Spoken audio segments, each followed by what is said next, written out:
আসসালামু আলাইকুম, কম্পিউটার ল্যাবের পক্ষ থেকে ওমর ব্লগে আপনাদের স্বাগতম।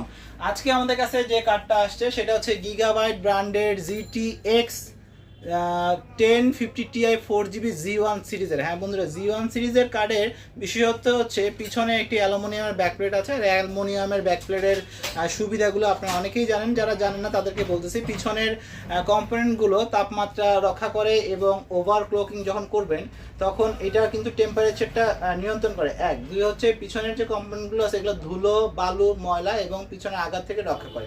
খুব সুন্দর চমৎকার গ্রাফিক ডিজাইন করে তৈরি করেছে গিগাবাইট কোম্পানি। এছাড়াও এই কার্ডটিতে 6 পিনের একটি পাওয়ার কানেক্টর দেওয়া লাগবে। আপনারা দেখতে পাচ্ছেন 6 পিনের একটি পাওয়ার কানেক্টর।